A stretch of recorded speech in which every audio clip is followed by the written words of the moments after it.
saying, arise, go, and thou and thy household, and sojourn wheresoever thou can sojourn. For the Lord had called for a famine, and it shall come upon the land for 7 years. And the woman arose and did after the saying of the man of God. She went with her household, and she sojourned in the land of the Philistines for 7 years. It came to pass at the 7 years' end that the woman returned out of the land of the Philistines. She went forth to cry unto the king for her house and her land. And the king talked with Gehazi. The king talked with Gehazi, the servant of the man of God, saying, tell me, I pray thee, all the great things that Elisha has done.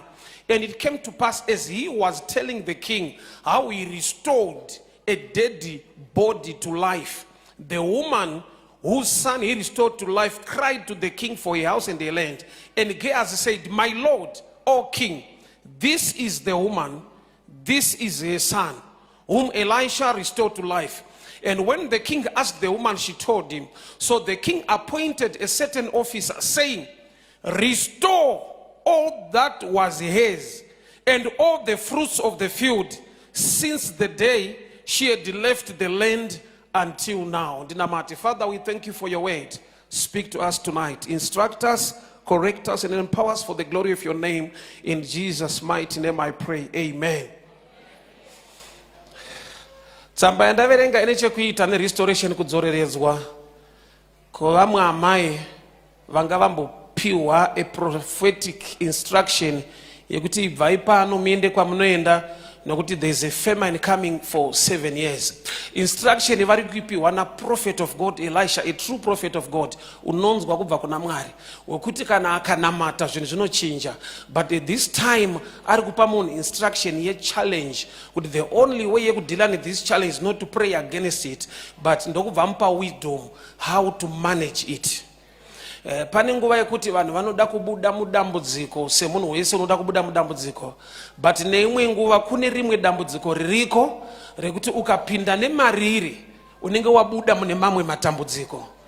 Uchandinzwa zvako. Amai ava vari kutaurwa nemuprofita waMwari kuti kune dambudziko riri kuuya.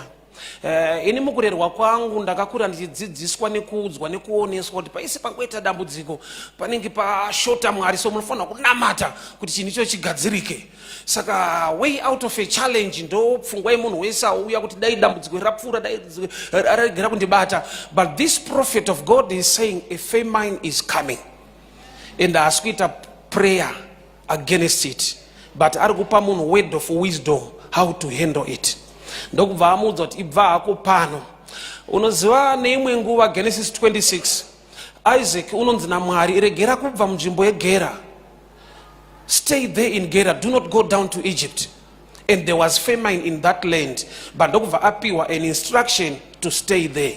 So now yekunamata Mwari ndeye kunzwa a personal revelation concerning your life.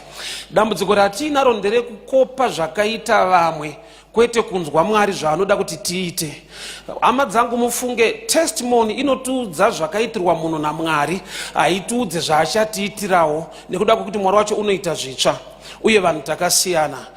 We are designed to learn, not to copy. We are designed to learn from each other, not to copy. Nekuti sometimes vanhu vanotora testimony se formula, at the end of the day they will be disappointed.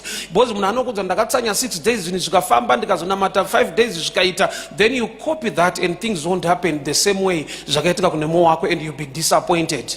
Nekuda kwokuti wakatreata testimony se formula, but yaifona kungova chiri chiziviso chokuti Mwari ndo zvaakaita panguva iyi nenzira iyi. So this time Mwari is the same yesterday, today and forever. Ndiye Mwari akati kuna Genesis 26 kuna Isaac, do not go down to Egypt, stay in Gera during the time of famine. But the same God achitaura through the mouth of the prophet anoti mukadzi ngaabve pano. So kune shoko rekugara neshoko rokuti ufambe. I know people, they always say chero kwauri Mwari anokukomborera. To me it's half truth. Zvinofanirwa kunzi chero kwauri Mwari kwaanoda kuti uve anokukomborera. Because the equation yekuti Mwari ndo zvavari kuda here matters most than kuti aiwa kana ndiri pano Mwari anoita because is the same anoita zvinhu chero ndiri kupi. No, it's half truth. Chero kwauri Mwari kwaanoda kuti uve anokukomborera. Ndiye Mwari anoti kuna Abrahamu, ibva ikoko uende kunzvimbo yandichakuratidza. Aigona kuti aiwa hauna kwaunoenda uri ikoko, I will make you great. But anoti aiwa iwe ndinoda kuti ubve ikoko. So kune imwe movement iri godly, but pane nguva yekuti munhu unoramba akamira. Uchaona kuti Mwari ndiMwari wamasimba ose. But there was a time yekuti kubhuku raMatthew chapter 2 an angel inotaura naJoseph kuti tiza ine mwana, nokuti Herod is after the child. Mwana ari kunzi vatize naye ndiJesu, and ari kupa instruction yekunzi tizai ndiMwari anogona kuuraya Herod, but ndiye anoudza Joseph kuti this time pada kutombotizwa. Ina ndakurerwa such a way bo ndakaudzwa kunzi kana uina Mwari hauzungunuka, unako unotiza, unako unoenda, Mwari wako anokurwira. But kusvika ndaverenga Matthew 2 ndo panonzwa instruction iri kupiwa Jose kunzi tiza ine mwana. Mwana ari kunzi atizwe naye ndiJesu. And the message iri kubva kuna Mwari chaiye ari kupa instruction yekutiza. The same God wa Lot is the same God wa Shadrach, Meshach, Abednego. Inyaya yemoto, but pana anomhanya neanogara imomo. So your personal revelation or instruction matters most. We are not designed to copy, we are designed to learn. But zvikuru sei kutsvaka the will and the mind of God on how to handle the challenge you are facing today. So mukadzi uyu aigona kuti aiwa kana ari Mwari waIsaka akamukomborera ari munzvimbo yanga ine famine, handina kwandiri kuenda.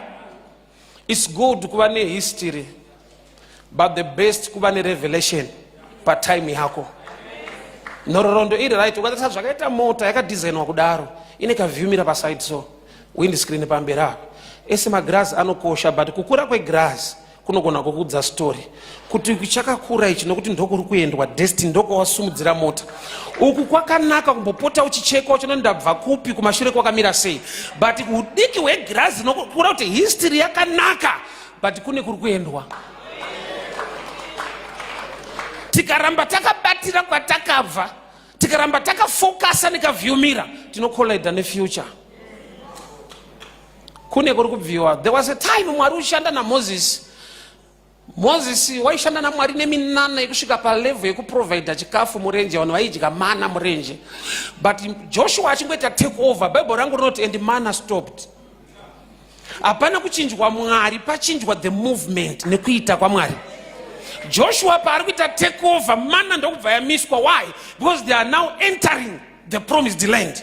Kurati there is a season yema miracles nekuda kwe condition nzvimbo ya muri, then a season yekuti munhu waakushanda kuti till the promised land kuti enjoy the fruit. So unozoona here kuti kana pane vamwe vanhu vane experience vanogona kumukira Joshua vachita hanzwe Mwari, because under Moses we enjoyed a lot. Tatingaende kumunda taingomukira kuseni kunonhonga chingwa chedu. Saka there will come people vanenge vakuti aiwa leadership ya Moses ndokwakuri kumberi. Why? Because Moses aitaura naMwari wake chingwa choburuka. Ukatarisa the kind of man anonzi Joshua ari very dangerous pakudai so. Moses vanhu vaiti vakatadzira Mwari aikwira gomo ondopfugama oti Mwari vanhu venyu varegererei. But Joshua paakapiwa the baton stick anoti varume kana musiri kuda kupinda ini nemhuri yangu topinda. Aida kutopinda iye namadhamu nevana vake. Zvondofunga vanhu vakanisona kuti bishop vatinao this time havana mwoyo murefu.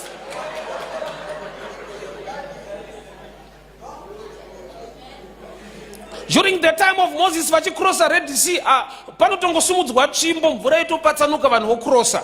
But kana vakukrosa Jorodhani munhu anotonyika makumbo murizi rwacho.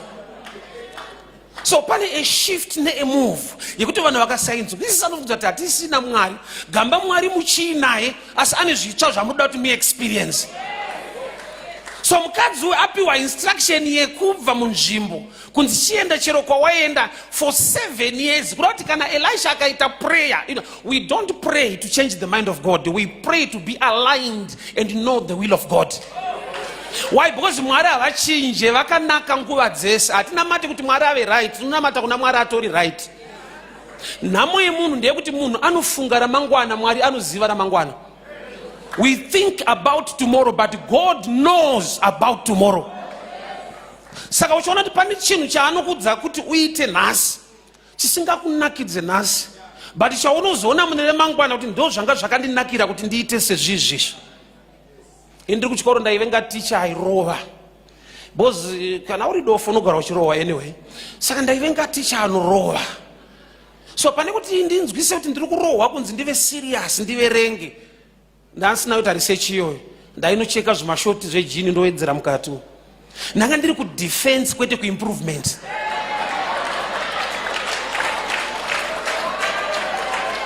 So ndakadefenda shamu, but kana wazofoira manje poverty no matter wawirikidza mashoti akaita sei inopinda.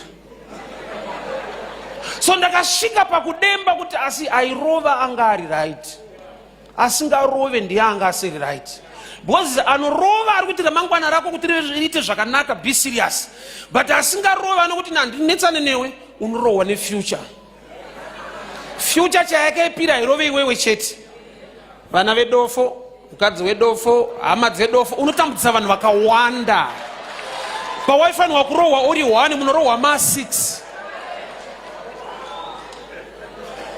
Ndakadai vana vaitenderwa kubvunza, vaigona kubvunza kuti mudhara hamusiri muri kutirovesa here. Mbozi pane imwe uzonyatsoona kuti inhamu haisi zera redu, pane ari kutirovesa panapa.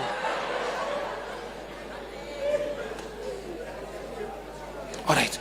So amai avapiwa instruction yekunzi bvai pano. Kune famine iri kuuya. Ari kuvaudza izvozvo munhu waMwari. Oza pane pamwe pekuti tinofunga kuti kana paine voice raMwari pane kutaura kwaMwari, panofanirwa kungouya a good message. Let me warn you and tell you this. Pane kuita kwaMwari apangouya good message, panouya God's message. Whether good or bad, nokuti kuna Mwari wacho all things work out together for good. Saka kuna Mwari kunobva inonzi God's message. Iwo wakataimira good message.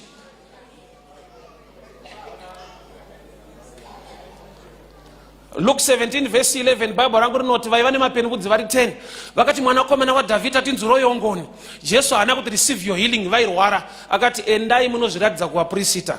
Havadi zvekutumwa, vada kupora. Saka Jesu anotanga ari off topic. Asi Bible rinoti pavanga vakuenda vari munzira vakapora. Havana kuporeswa neword rekuti receive your healing. Vakapora neobedience to a wrong message. Why? Because it was God's message.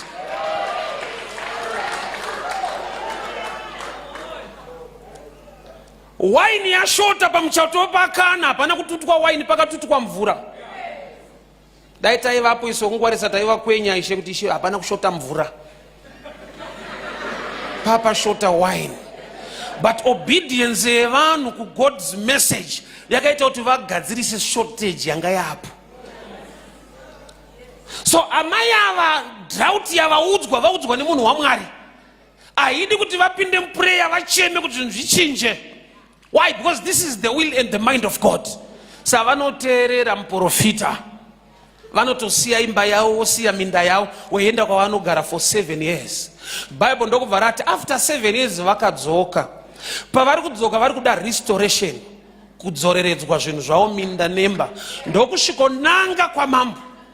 But zvanzi vachisvika ikoko vakasvika mambo vakagara naGehazi. Mambo vachitobvunza Gehazi kuti imbonitsanangurira minana yakaitwa naElisha munhu waMwari. Saka Gehazi hanzi ari pakati pekutaura nyaya yemwana anga akambofa, akamutswa naElisha. Mai ava ndokubva vapinda mumba. Toda tione clash iri panapa, ndo pane message yangu apa. Amai vari kupinda mumba vaine nyaya yavo yerestoration, but mumba mune nyaya irimo. Mambo vane nyaya yavari kuda kunzwa, amai ava futi vane nyaya yavo yanoda kuti inzwike. So ndakadiscover kuti zvimwe zvatinouya tichiudza Mwari zvakavigwa mukuti tinofanirwa kuziva Mwari zvaari kuda kunzwa. Amai ava vane nyaya yavo yavanoda kuti mambo anzwe.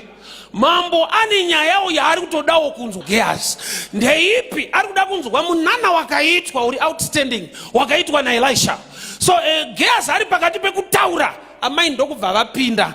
Gehazi ndokubva ashifta nyaya kubva munyaya inotaurwa kusvika nyaya inooneka nekubatika. Kunati nyaya yake yakabva pakutaura ikasvika paevidence yekuti mambo, nyaya yandiri kutaura haingotaurwa chete, inotooneka. This is the mother and this is the boy. Kunati pari kunongedzerwa zvabva mukutaura but zvatangible, zvakubatika. kureva kuti kana nyaya iyi yakubatika mambo inonyanyovafadza nekuda kwokuti haisi nyaya yekunyepa ine umbo. Kurati mumba mapinda evidence yenyaya iri kutaurwa mukati. So mai vasati vataura nyaya yavo mumba mune nyaya iri kudiwa namambo. But chafadza manje ndechekuti nyaya iri kudiwa kunzwikwa namambo, amai ava vari kupinda vari evidence yenyaya yacho. I will shock people a little bit. Ndine mama teachings are weird mbishana, but I will beg them with scripture. Ini ndinoziva kuti Mwari unonzwa minamato. Kana achinzwa minamato, senyaya yangu isiri kugadzirika, pane nyaya ndiri kunamatira kwenguva yakareba, ndiwe ndini. Kana Mwari achinzwa minamato, ndakadiscover kuti ichokwadi Mwari anonzwa minamato, asi anopindura munamati. So it's good to be prayerful. Unonamata kuti ukanamata Mwari vanotonzwa. But havapindure zvavanzwa, vanopindura zvavanzwa nechiri kutaura zvavari kunzwa. Matthew 6 verse 6.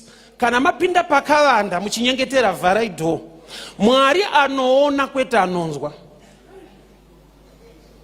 Unofanira kuita Bible, zvirekere kuita zvinyowani. Why? Because sometimes you know my results ako ku prayer are less. Because wakaudzwa Mwari anopindura munamato. Ichokwadi anonzwa minamato asi anopindura munamati. Ausombondinzwa. Taona isirwa Matthew 6 verse 6.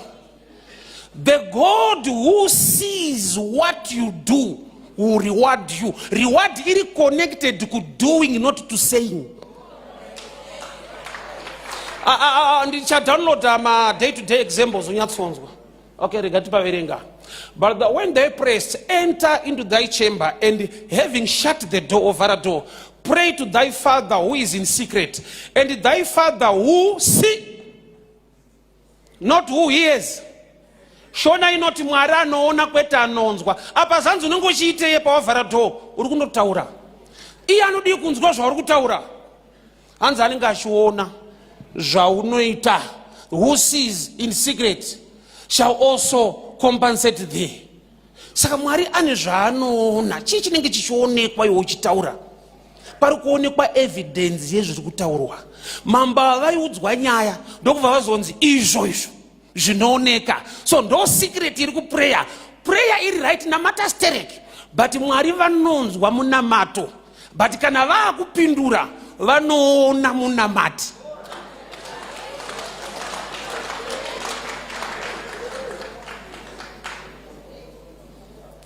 Rangu rinoti vanodyara nemisodzi vanokohwa nemufaro, kwete vanodyara misodzi. So tears are not seeds. Iri konguva yekuchema, but the principle remains the same. So Mwari anonzwa munamato asi anopindura munamati.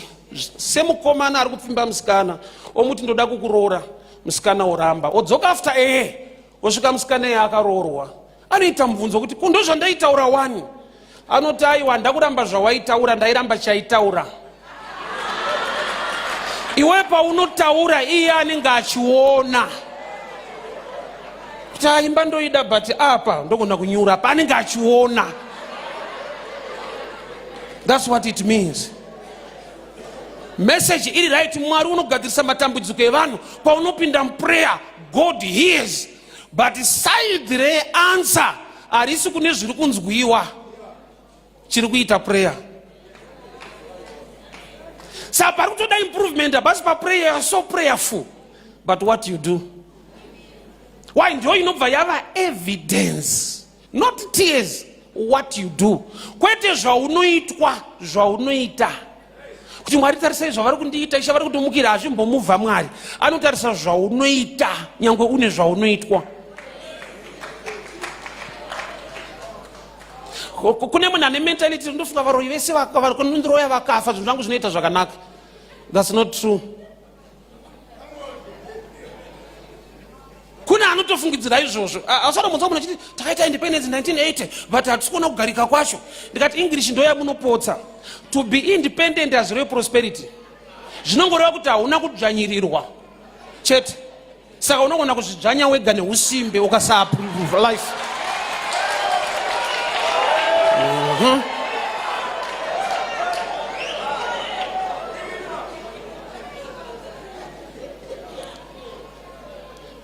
mai pavari kupinda mumba hapasi kupinda vanhu. To me pari kupinda evidence yenyaya iri kudiwa mumba. Saka denga rine zvarinotarisa. Nyaya dzako dzakatonzwiwa kuti zvinhu zviri kunetsa, zvinhu zvakaoma, wakatochema pamberi paMwari. But pane zvinofanirwa kunongedzerwa zvinofadza mambo. Saka mai ava vari kupinda nemwana mumba. This kind yamai ava is a picture of a church. Nokuti Jesus is the husband to the church. Saka church mukadzi waJesu. So mai vari kupinda mumba ichurch iri kupinda iri kufamba nemwanakomana. Ene mwanakomana ndi Jesu. That's why mambo pavanga vachitaura vaida nyaya yemwanakomana akafa akamuka. Ende mwanakomana akafa akamuka wandinoziva ndi Kristu. Saka tinoda kutariswa panapa mufambiro wekereke na Kristu. Ende Kristu ndiye shoko. Kuda kuti pari kudiwa church ine shoko kwete mashoko. Nokuti Mwari muranda weshoko rake kwete mashoko edu. Mai ava ne mashoko avo, but pavari kupinda nemwanakomana vari kupinda neshoko remwanakomana anova Kristu.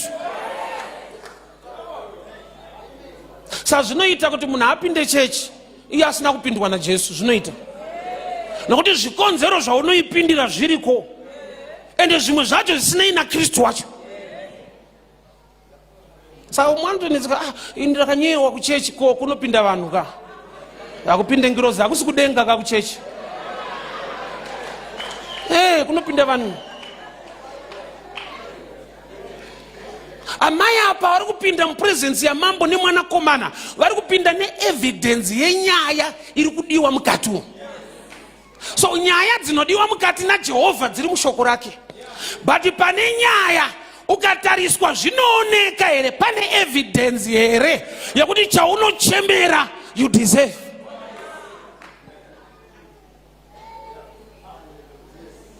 Do you know Mwari vanosvika pakurespecta chimwe chinhu chinonzi management ability. Genesis 2 verse 5. Zvanzi Mwari havana kutendera mvura kunaya panyika nokuti kwakusina munhu unorima ivhu. Yet man was already created. Kuna Genesis 1:26-27. He was created. But Genesis 2:5 iri kuti hakuna kutenderwa mvura kunaya nokuti kwakusina munhu unorima ivhu. A man to take care of the garden, because purpose ya Mwari I garden. Garden rino maintainwa na gardener. So if the gardener is missing, the garden will become a jungle. The first famine in the Bible, the first drought, closed heaven yanga iriko ndi Genesis 2:5. Nekuti kwakusina type ye munhu, kwete munhu type. There was no man to till the land. Kwakusina munhu unorima ivhu, uno maintain a garden. So the type of man ndo pane nyaya, kwete man. And the chinokuita type is the word. Nokuti munhu iye kuti azowanikwa, Bible rinoti Mwari vakagadzira munhu kubva, God formed man from dust. Panoti God unogona kubvisa what word, because the word and God is the same. Which means the word must change you to attract an open heaven. Samaya ava I evidence ya vari kupinda vakabata, vari kupinda nemwana. Saka uyu paanoona anobva ati mambo, nyaya ndandichitaura ava ndo amai vacho. Uyu ndiye mwana wacho. Kureva kuti musati mapresenta nyaya yenyu, imi pachenyu do you please the king achikuonai. Usati wauya kuzochema pamberi paMwari, Mwari wacho agara asi kuchemawo newe. Aunambondinzwa here. Usati wachema nokuti zvikakunetsa unochema, but unomboziva here kuti Mwari wacho agara kutongochemawo futi newe. So kuchema kwako akunotambudze denga sitiri kuti munhu achema mubatsiri. Zvinonzi kuchema hake but ari kutichemedza munhu. Nokuti pane zvokuti denga rikatarisa harisi kufara, but nokuti pane zvakunetsa waakuchema, gamba wagara uri kutochemedzawo denga racho. Saka iyoyo haidi kuti uprofitwe, uri muprofita upenyu hwako. Unotoziva kuti nina Mwari atiwirirane but ndiri kuchema. Mwari ane tsika yekuadresa matambudziko evana vake kwete evana vake. Nokuti munhu wese ari panyika munhu waMwari. But vakatengwa neropa raKristu ndo vana vaMwari. Saka kune zvinoitirwa vana zvisingaitirwe vanhu. Ende vanhu kana vakachema sei, as long vasiri mwana wangu ndine mwana mukomana anonzi divine. 6 years old. So pandinobuda achenda noita street preaching town, ndichitongobuda pagedhi anotamba nemafriends ake, vanoshedzera vese, daddy bye bye, mutiunzire machips. Even mafriends ake anotondito, daddy mutiunzire machips. To be honest with you, pandinodzoka nemachips vamwe havawani, kwete kuti ndonyima iwa. Pane zvandoziva, ava vaitedzera mwana wangu asi vana vangu. Alright. Ndoenda here mudzimba dzavo ndichinonoka ndine machips manerega ega. Andiona unondikuwadzisa. Kuti mudhara uyu aruramba achisapota vapfana vedu ava indava. Saka nechitoavoita dzimwe hondo ipapa nekuvanyima. Ndini ndaakuziva kuti ava pavari kuti daddy muye nemachips havasi kurevesa, vari kukopa wangu. So tona inonzi the Lord is prayer, munamato wevana vake, kwete vanhu vane nzara aiwa. Unotanga uchiti our father, yechingwa itori phase 2, yekutanga ndi baba. Manje kumwana huko uri kuchingwa. Denga rikakutarisa rinoona here chikonzero kuti uyu ngaaropafadzwe. Tears are not enough. Wachema zvakwana, get knowledge and apply knowledge.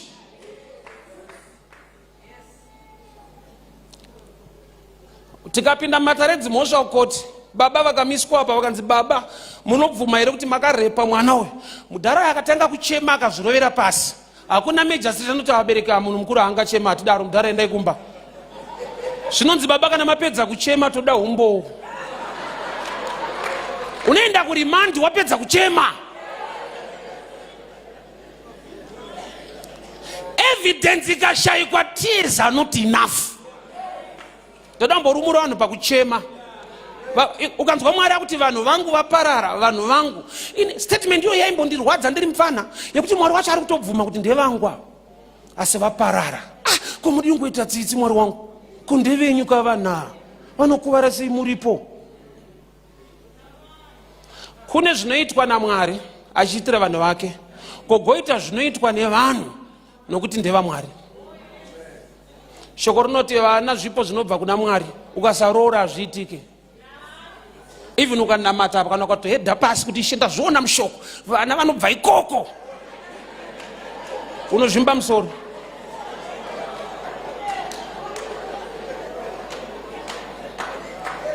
Pane zvinofanirwa kuitwa nemunhu kuti asangane nezvakavimbiswa naMwari. Kune zvinofanirwa kuitwa nemunhu kuti asangane nezvakavimbiswa naMwari muupenyu hwake. There must be evidence on the ground. Denga gadi rikakutarisa rinofanirwa kubatikana newe. Unoza ukaona mwana ari kuenda kuchikora asina boots, haumushaude. Unobatikana kuti indawa mwabereki vachidaro, kurati unovenga baba wake kwete mwana wacho. Which means kana relationship yapo anofanirwa kuva worried nelife yako ndiye kwete iwewe. Anoza nhamo yemunhu yekutanga ari mugarden yaiva loneliness. Mwari vakati zvina kunaka kuti munhu ave ega, asi munhu akadaro kuti Mwari ndiri ndega so mandiregerera ndipewo mumwe wangu. Mwari ndo vakaona nhamo yemunhu nokuda kwokuti vaiwirirana. Mwari akapedzisira akuziva nhamo yemunhu kwete munhu kuziva nhamo yake, zvokuti aigona kukasika kuekta ndiye Mwari kumupa munhu wacho mubatsiri. Relationship inosvika palevel yekuti you don't ask for things, it flows nekuda kwerelationship. Vabereki vabva kumba mwana wako zvaita here kuti uchibuda ubva kuti musatiregereroka mangwana tozoda uchingwa, mwana kutochema soti taiwa gurundoro musadaro taida kasadza mangwana tsvagai upfu. Kune ukatonzwa mwana akudaro ari kukuinsauta, ari kukuita benzi uri mubereki, hakuna mwana anofanira kunyoresa nyaya yeupfu netii kwauri. Anotoziva kuti baba mukurongeka kwavo uye nekutida kwavo izvi hazvisi palist yemaprayer request. Ufunge prayer hakusi kunyengetedza Mwari, saka kuchitonzi kunyengetera hakusi kunyengetedza. Amai vadzoka vane nyaya yavo, but iwo pachavo nemwana itori nyaya. Samubvunzo wangu unobva wati iwo paunopfugama denga rinomboti kudii usati wataura.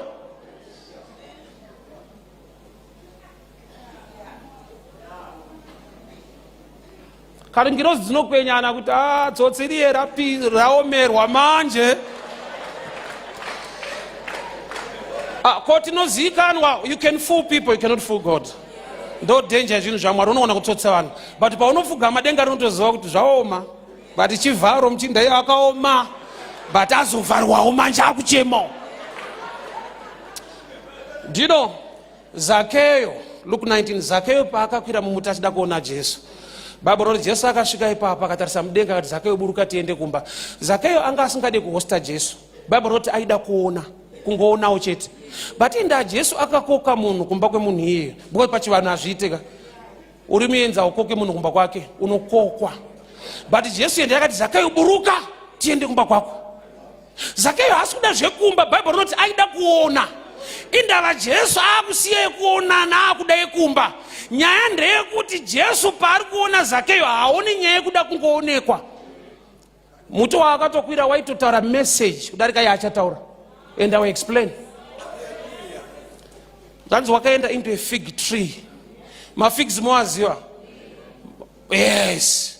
Ekuti mukatuma anenge anechi kunzoka akatsvukira. Zakeo kana ari panze anoda kuona Jesu, but mumba ne mari dzevanhu. Saka type yemuti yaita type yemunhu. Kuti mukamuregera uyu panze apa anenge ari right endai kumba mukati ndo mune nyaya. Panze hapana nyaya, nyaya iri mukati.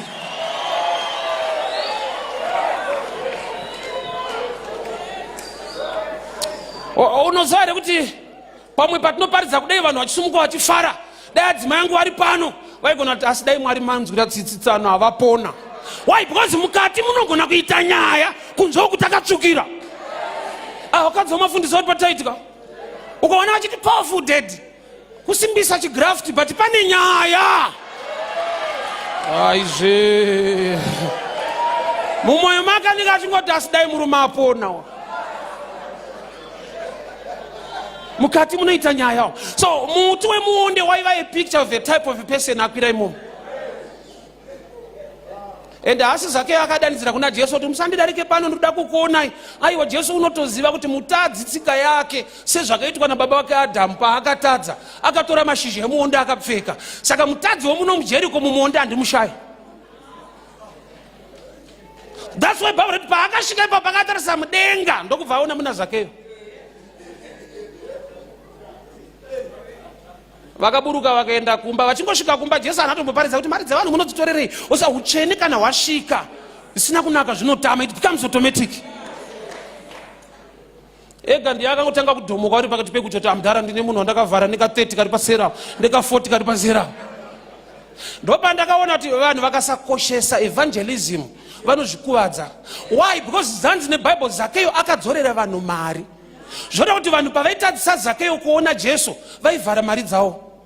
Hauna mbondinzwa mira ndzokorore. Zakeo aitadziswa kuona Jesu nevarefu.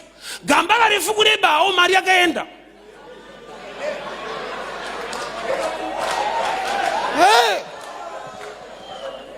Akureba oshaya mari idrama. Namuri kumusoreko but pasina iripo. So vana havana kuziva kuti murume watiri kubloka restoration, financial restoration. Mari dzevanhu dzina Zakeo but vanhu havari kuti Zakeo aone Jesu.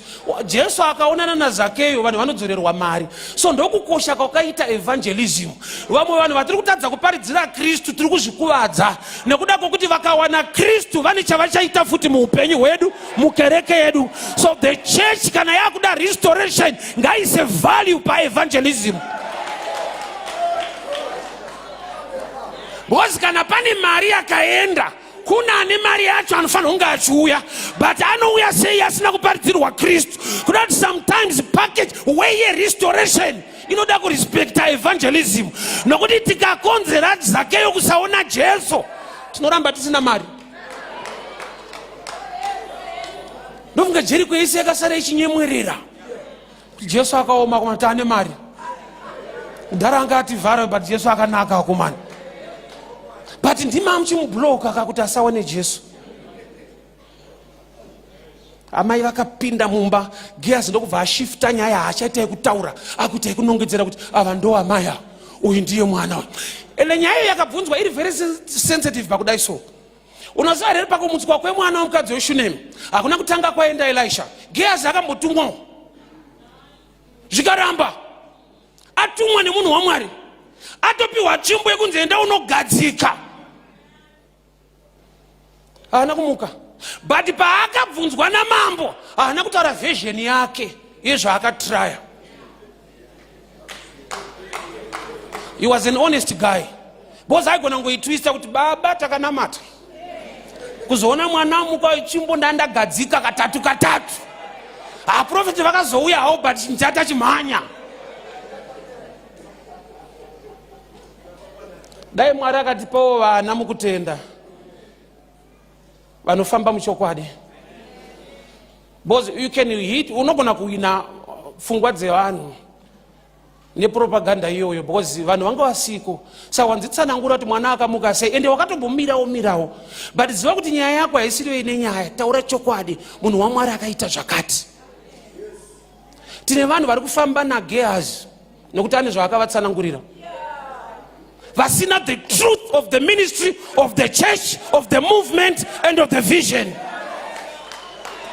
Ngwarira Gehazi, mukamupa mukana anotsanangura zvekuti munongona kuwirirana naye, ko manga musipo ka. Do you know, vanhu vakaenda naMozisi pamusoro pegomo, Bible roti Mozisi aiti akasumudza tsvimbo vaikunda, akadzikisa vaikundwa. Mozisi wakaneta, vakamutsvagira dombo rekuti agarire. Havana kutsvaga matombo ekumutema nokuti aneta. Vane chinhu chavakadiscover, tinogona kubvuta tsvimbo but nyasha dzekutungamirira hadzibvutiki. Sangwarira ane tsvimbo asina nyasha dzacho but ane tsvimbo yamudhara. Joshua aigona kubvuta wombosumudzawo, but nyaya ndeyekuti vakaziva kuti pano Mwari vasarudza Mozisi. Ndosaka zvakanzi aburuka mugomo, Mwari vakatinyora pasi kuti zvizikanwe kuti mukuru nyangwe anzi aneta, kuremekedzwa kwake hakuchinje. Tsvagai pekuti agare, kwete kumutema nematombo.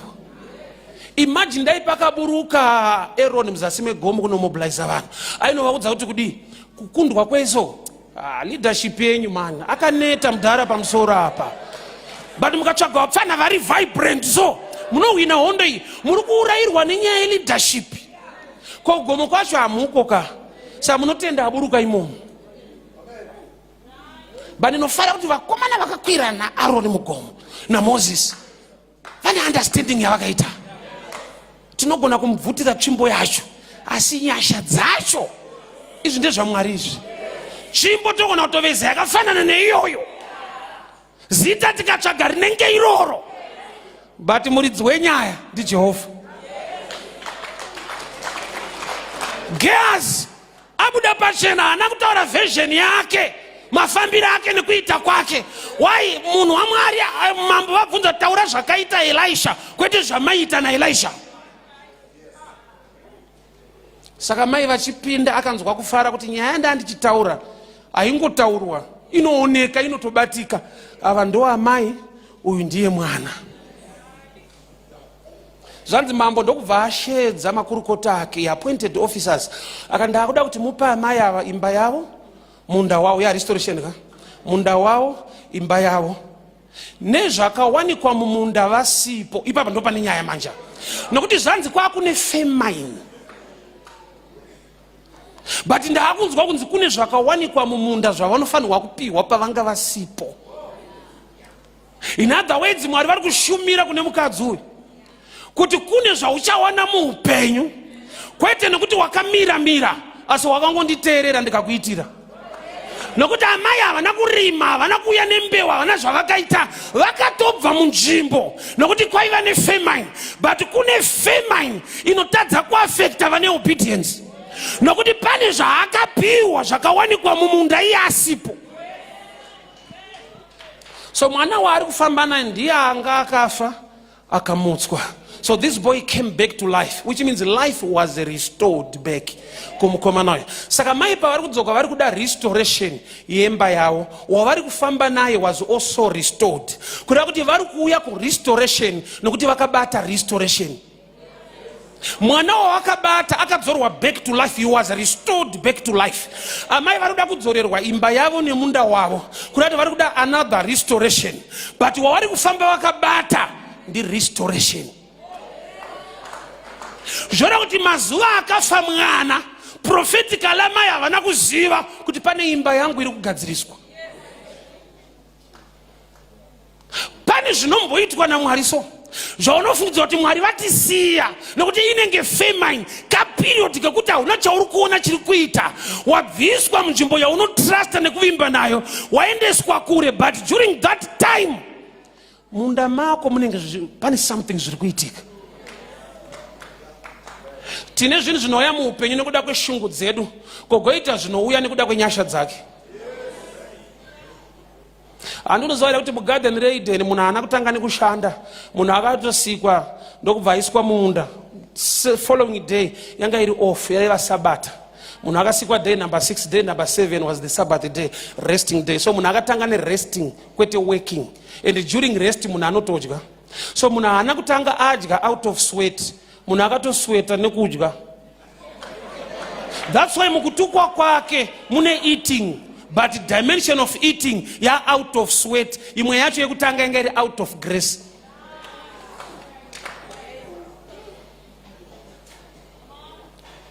Amai vadzoka vakabata restoration, wavakabata akambofa akamuka, kurati vakabata chavari kutsvaga kuti Mwari avape. Zvoreva kuti paunonamata pane evidence inotariswa, inofanirwa kufambidzana nezviri kudiwa naMwari. So nyaya iri kudiwa namambo ndeyekuda kungoona kuti handiye mwana wacho, ava ndo mai vacho, zviri kufamba zvese zviri kupinda mupresence.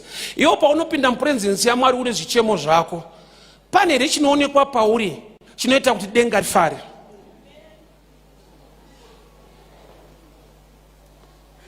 Purpose, chinangwa chaMwari pazvinhu zvaunoinzwaka. Mwari vane zvavari kuda, iwe une zvauri kuda. I'll give you this scripture. Matthew 11:28. Vesi iyo inondinakidza wai yakaita kuti chechi kuzare. Inoti uyai kwandiri makaneta makaremerwa, ndichakupai zororo. Vanhu vanoda kuzorora. Munhu kuzorora ndokwaanodazve. Sa vesi manje Matthew 11:28, uyai kwandiri makaneta makaremerwa, ndichakupai zororo. Ndo yakaita kuti chechi kuzare. But yakazoita kuti vanhu vasazorore manje. 29 yacho. Sa 29. 11:29. Say 29. Take my yoke upon you. Indaiti kuya kuzotura mtoro kai. Abanzi kutakura kungochinja zvekutakura. Murupanzwera. 28 yati uyai muzotura. 29 yati takura. Samunhu isanoda pa 28. Iya ite. But the secret ye rest haisi pakushayiwa chekutakura, kutakura zvake. Nokuti kana wakatakura zvake, hakuna wakaipa anozoya achikupa zvimwe nokuti anotya kuti watakura zvanhingi. Kana wakatakura zvaKristu, kureva kuti waakuziva assignment, purpose yaMwari. Nokuti chese chaunochemera kuti Mwari ndiitirei, kana chiri in line nepurpose yake, it's easy for you to get it. Why? Because we are blessed to become a blessing. Tinoropafadzwa kuti tive chiropafadzo. But tine munhu wokuti akatoropafadzwa chete, vanhu vachatotadza kunamata Mwari. Vanhu vachatotsamwa neropafadzo yemwe munhu. Instead yekuti vanhu vafare nekupembera nokuti wakomborerwa, vanhu vanopinda busy. Kune vamwe vanotopromisa zvangu zvikafamba mwe munhu anoita mudumbu. Sadenga rinotoziva kuti vanhu vasaite mudumbu bataitsana.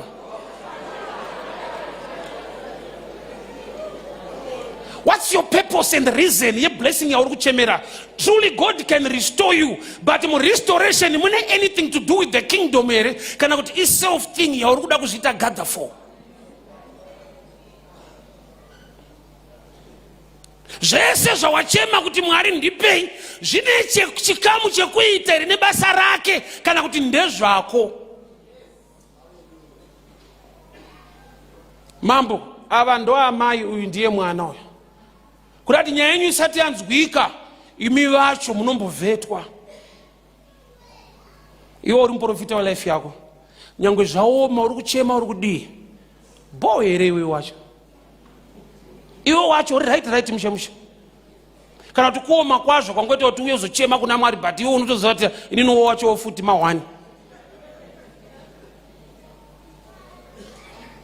Amai pavakapinda vasati vabvunzwa kuti zvakamira sei amai vakanongedzerwa. Denga rikakutarisa pauri rinonongedzera chii concerning ministry, concerning the work of God. Hapana. Chakoda kuti dai Mwari vandisimudza. Iro rinoti anosimudza marombe kubva muguruva. Vhesi inondinakidza manje. Because vazhinji vane zvavakaignore kunzwa parinodaro. Anosimudza marombe kubva muguruva achiagadzika pamwe namachinda. Marombe anosumudzwa kubva muguruva but ijuti rerombe kuzunza guruva.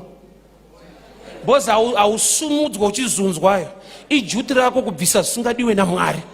Because kwawakuenda kuna machinda havadi dust. Ukatakura guruva ukaenda naro ikoko havanonoke kukudzikisa futi kuzaso. That's why Mwari vaida kuti vanhu zvavanga vabuda muEgypt vaidawo futi kuti Egypt ibude muvanhu. Chaiva easy kuti vanhu vabude muEgypt, chaisiri easy kuti Egypt ibude mavari. Because vaimbofunga garlic. And unoziva kuti garlic hachisi chikafu, maspice. Mwari ari kuprovide chikafu munhu akuchemera maspice. Onions nega kufunga haisi miu, maspice anoiswa muchikafu. Mwari ari kutovapa chikafu chekudya but munhu ari kufunga maspice.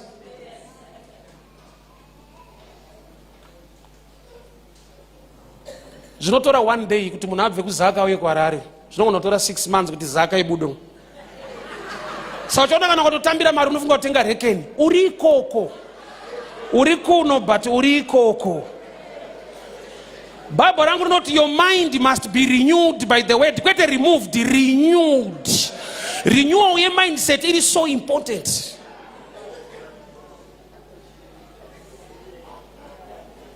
Mambo ava ndo amai. Uyu ndiye mwana wacho. Urati vaifamba vese. Church inofamba na Kristu. Inofamba neshoko. Kufamba vese a picture of love. Azvina kunzi mai vasvika mwana akazotera. Ava ndo amai uyu ndiye mwana. Unity, love yavaiva nayo vachifamba vese was the key yakatrigger mambo kuti akapointa vanhu vanzi vape imba yavo, vape zvakati. Chatanga kunzwikwa haisi nyaya, yatanga kuonekwa vanhu vacho vane nyaya. Ini newe tine nyaya pamberi paJehovha, tisati tataura nyaya dzedu pandiri nditoriwo nyaya zvayo. Denga rinoti rikatarisa rinogona kuti kukuparidza zvako but mukomana haasi right. Bozenzwa gift nekunamata zvinhu zvakasiyana. Saka kune scripture inoti ndichavati endai kwamaitira mabasa enyu. Anani vanenge vachiti taidzinga madhimoni muzita renyu. Hongu makadzinga muzita rangu ko enyu mazita aita nezvei.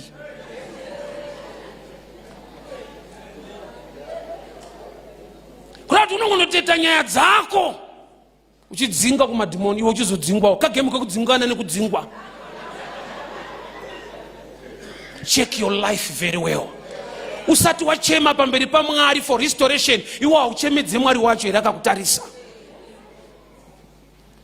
Amai havasati vataura nyaya but mune nyaya mukati iri kutaurwa. Hama dzangu mushoko raMwari mune nyaya dzirimo dzekuti nyaya idzo dzinofanirwa kulinka nekumecha nenyaya yauri kuuya nayo. Church inofamba na Kristu, inofamba murudo. Ava ndo amai, uyu ndiye mwana. Amai nemwana zviri kufamba zviri kupinda mupresence yaMambo. Chinhu chinonzi rudo chiri very powerful in the things of the kingdom. Noah vhangeri rake rekuti mhuka dzipinde maareka rekutanga ranga riri fear kune flood iri kuuya zvikamhanyidzana kudhoo rekupinda manje tutu relationship love. Hamupinde nefear, munopinda nelove. Bozi kwamakabva uku makatya nhamo, but kana makunamata Mwari anonamatwa murudo.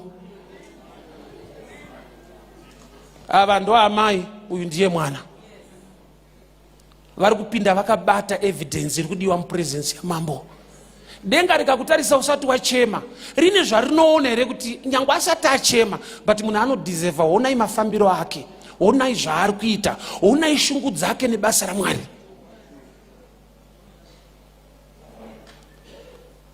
Mwari ngavasvike iwo pakukunyarira nekukunzwira tsitsi nekukunzwa kuti ndikasaita justice kumunhu ndiri kutokanganisa. Why? Because uchiuya pamberi pavo ngavaone shungu dzako nekuita kwako towards the house of God. Nyaya yangu neyako idiki pamberi paMwari, but chinoita kuti nyaya idiki ite sekunge ihombe itype yemunhu auya nenyaya. Taiti tikanzi trip tiri kuprimary kuchikoro, taenda kumba ndichimhanya. Mudhara paanouya kubva kubasa ndomhanya ndomutambira noti kuri kudiwa $30 yetrip. Mwana akauziye protocol yepamba. Mudhara haasi kudepartment iroro, ndiye anoishanda, haasi kudepartment iroro. Ukaenda kuna amai, amai ava vabva vaudza mudhara kana wavaudza, vanoti ndichavaudza. Hapana unzwa zvandisiri kutaura ida. Maudziro netime yekuvaudza kuseni mari yekutrip unoiwana. Vane relationship iri beyond zvako izvi. Bozi vakatanga vaonana vasati vaona iwewe.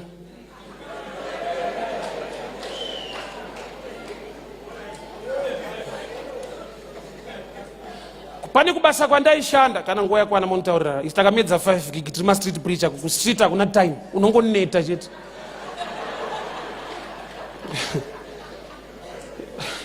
Tine mudhara wataishanda naye ainzi Sinyoro kuindustry 2007.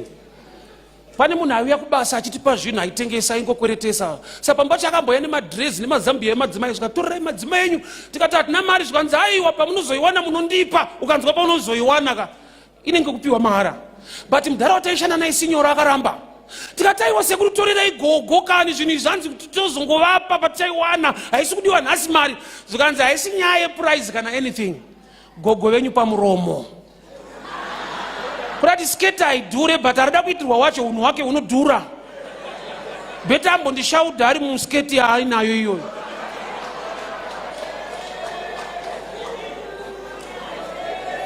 Mhando yemunhu inyaya kudarika nyaya ine munhu.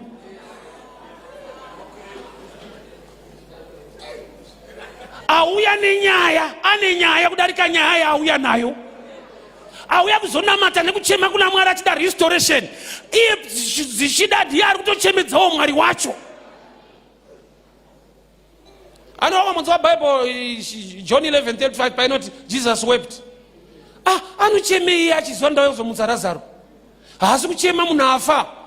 Ari kuchema statement reignorance riri very dangerous. Ukanzwa munhu achiti dai manga muri pano, ari kutokuudza kuti kuuya yenyu but amubate nguva. Hamuna kurongeka. Yaapano yaida time. Yet is the same yesterday, today and forever. But pana asiri kuziva type ya Mwari waanonamata. Zvokuti pane kuti acheme Mwari wacho ndiye angatochema. Jesu haana kuchema Lazaro because atouya kuzomumutsa, but ari kuchema vafirwa vacho vane statement inorwadza yekuti dai manga muri pano. Kurati amubate nguva. Yaapano yaida maita in time. But andoziva akauya late ane latest. Yaakatamba musi uya inobvira yatambwa kune dzimwe nzvimbo. And there was also an instruction to them. Vari kuchema beside dombo. Why? Bungasaribvisa ndikamushedza akaedha dombo anofa futi. Oza tine vanhu vari kuuraya minana yavo nokuti havateereri ma-instructions eshoko raMwari. You have a role to play. Mwana wa Jairus paakamutswa angafa, Jesu akasiya instruction pamba ipapo. Mubikire chokudya. Kurati mukasabika anofa futi. munana unosustainwa nema-instructions amwari.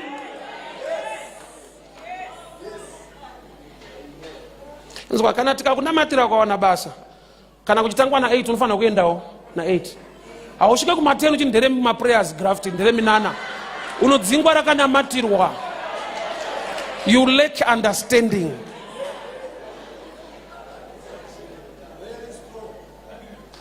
Iwo pamberi paMwari denga rikakutarisa risati ranzwa nyaya yako.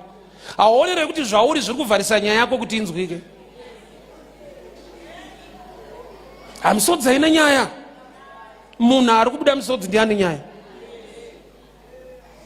Denga rikakutarisa rinozoda here kunzwa nyaya yacho kana kuti pauri utori nyaya zvekuti yauinayo haichanzwika.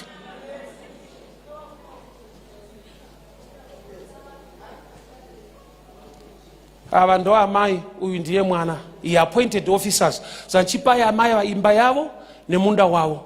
Nezvese zvakawanikwa mumunda vasipo. Kureva kuti Mwari vari kungotaura mulife yemunhu kuti kune zvinhu zvaunowana neobedience zvisina effort. Zvinowanikwa nyasha dzinoflowa muobedience. Usatoona kana pane anogona kundipupurira kune zvimwe zvinhu zvakaitwa naMwari mulife mako usina kubvira wazvipindira muprayer. It's good to be prayerful. But kune zvimwe zvinoitwa naMwari zvokuti newo unotozopinda muprayer uchitenda. I'll finish this statement, this testimony. Ngangosimbisa munhu. 2017 in this hall ndoma ndakachata. Zvakafamba sei kuti ndichate? Pandarosvika ndatoseka zvangu. This is the venue yatakachata. How it happened? Ndandisina plan yewedding because plan ka imari. Anoziva.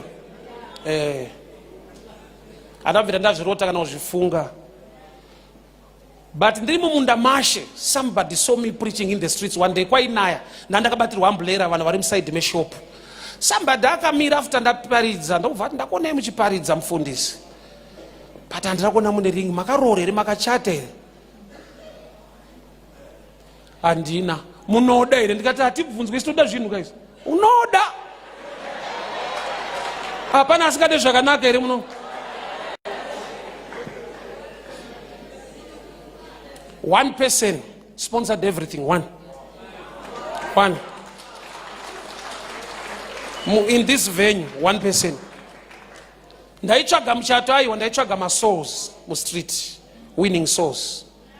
So mu purpose ya Mwari ndo makaita restoration ye life. Why? Because madam patakatorana kudhara tisati akunamata kunyika uko. Akatizira. Aiteta kuenda kuma extra lessons anikasesho achitoya kumba kumurume chako chako. Wanatozwa kuti munhu asi kudzoka atoenda kumba kwake. But God restored that life back. Restoration yakauya papi. Andakuonekwa ndichinamatira nyaya iyi. Ndakaonekwa ndiri mu business rashe. Ishe ndokubva vatuma munhu anogadzira nyaya iyi. Kana uchida Mwari wa Ruth akamudzorera back kuti arorwe futi na Boaz. Ruth haana kuenda mumunda kunotsvaga murume, akaenda kunoshanda.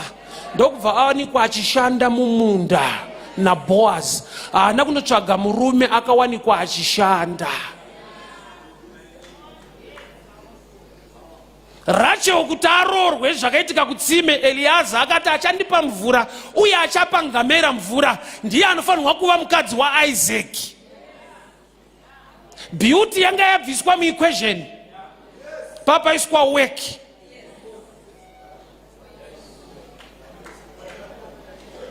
Ndobana na chinonzi beauty chiri stubborn. Pachi chinonzi marriage. Beauty haikwani. Azvachose. Ukazobuda muroad mukafamba manheru uchaiona beauty iri muroad. Zvokuti unoshama kuti vanhu vamuroad zveshuwa vatoriko. Hazisi kushanda kana nyasha dzisipo. Hazvishandi.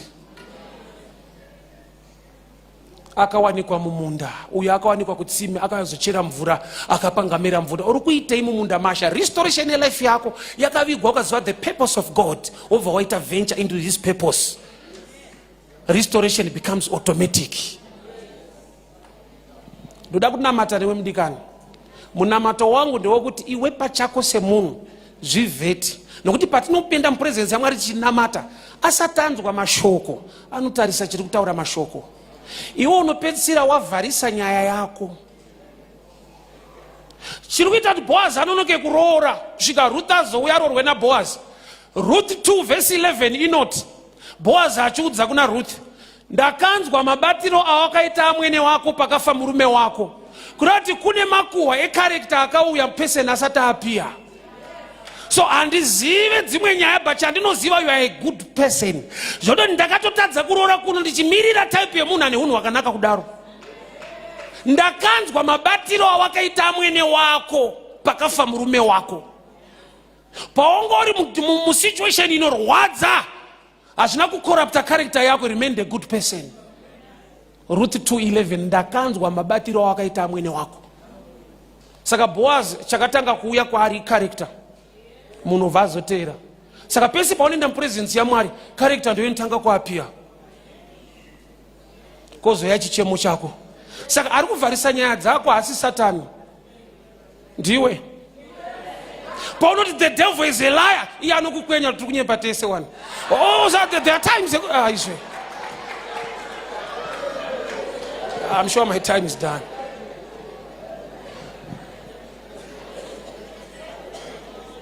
Restoration ine chekuita ne the person ari kuda restoration. Ava ndo amai uyu ndiye mwana. Yo kanongedzerwa uchipinda mupresence yamambo, ngirozi dzinokwenyana, ndo amai awashowa nekuti imba yawo iri kunetsa, but iwo vakapunza yemumwe. Usa nyaya yako ndo inotanga yawakaita, kwete yaruda kuti iitirwe. Check your life. Ndiwe prophet weupenyu hwako. Ukaimprove iwewe, inonzwika mushi. Kune vekuti vakataura vanonzwiwa, vamwe vakataura havanzwike. Why? Kusiyana kwevanhu. I don't know why message here. All right, I'll give you this one. Haga naIshmaeri vari murenje. Ngirozi yakaburuka kudenga ikati kuna Haga, Mwari vanzwa kuchema kwemwana. Vaichema vanhu vangani 2, amai nemwana. Ane volume iri pamusoro ndiani ndaamai. Ende mwana zvanzi anga avigwa pasi pegwenzi, vachiti handingaregere mwana wangu achifa ndakatarisa. Ndokubva vaenda at a distance, and an angel came down ikati, Haga regera kuchema, Mwari vanzwa kuchema kwemwana. Iye achitochemawo, sokuti denga riri kuratidza kutaura kuti iwe hatisimbonzwa, uri kuchema kwako, but hapachatumbonzwa.